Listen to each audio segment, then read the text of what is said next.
రైతు వ్యవసాయం చేస్తే ఒక్క ప్రజలే బ్రతకరు, మనుషులే బ్రతకరు. ఈ ప్రకృతిలోని సకల జీవరాశులు కూడా రైతు వ్యవసాయం చేస్తే బ్రతుకుతాయి. చూడొచ్చు, రైతు వరి పొలం కోసిన తర్వాత మళ్ళా వరి పొలం పెట్టడానికి సిద్ధమవుతా ఉన్నాడు. అయితే పొలంలో మొత్తము గొర్రె పెంట, ఆవు పెంట ఇవన్నీ వేసిన తర్వాత మోటార్ వేసిండు. ఆ మోటార్ వేస్తే నీళ్ళు పోతుంది. నిమ్మలంగా పొలం మొత్తం తడుతుంది. ఈ తడిచినప్పుడు ఈ భూమిలో ఉన్న చిన్న చిన్న పురుగులు, కుంబరి పురుగులు అవి ఇవి బయటికి వెళ్తాయి.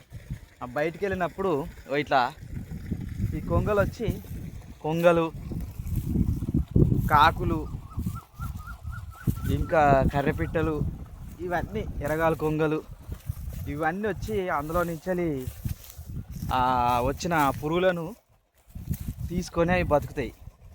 అంటే ఇట్లా రైతు ఈ ప్రకృతికి ఎంత మేలు చేస్తుండో దీన్ని బట్టి మనం అర్థం చేసుకోవచ్చు. చూడొచ్చు, ఈ కొంగలన్నీ అక్కడ బోర్ పోస్తుంది.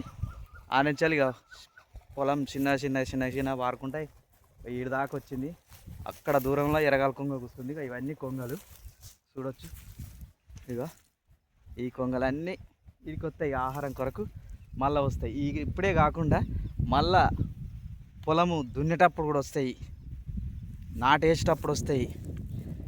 ఇవన్నీ ఈ పంటకు నష్టాలు కలిగించే పురుగులు ఏవైతే భూమి లోపల ఉంటాయో ఆ పురుగులను ఇవి తింటాయి. అంటే ప్రకృతి మనకు ఎంత మేలు చేస్తుందో మనం అర్థం చేసుకోవచ్చు. ప్రకృతిలోని సకల జీవరాశులు కూడా ఈ ప్రకృతి సహజంగా నడవడానికి, ఈ ప్రకృతికి సమతుల్యత ఉండడానికి అన్ని జీవరాశులు కలిసి పనిచేస్తూ ఉంటాయి. అవి లేకపోతే మనము ఈ భూమి మీద ఆహారాన్ని పండించలేము, మనము జీవించలేము. ఎందుకొరకు చెప్తున్నాను ఈ మాట అంటే, మనము ప్రకృతిని కాపాడుకుంటే అది మనల్ని కాపాడుతుంది. మనం ఎప్పుడైతే ప్రకృతిని నాశనం చేస్తామో, క్రిమి కీటకాలు వేసి అది మన మీద పగబట్టి మనకు ఆహార ధాన్యాల్ని ఇవ్వకుండా మన పంటలకు తెగుళ్ళు వచ్చి పంటలలో దిగుబడి అనేది తగ్గుతుంది.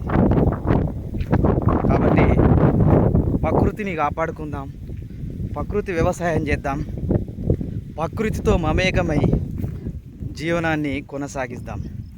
అప్పుడే మనము హాయిగా, ఆనందంగా, సంతోషంగా మన యొక్క జీవన ప్రయాణాన్ని కొనసాగించవచ్చు. చూడవచ్చు.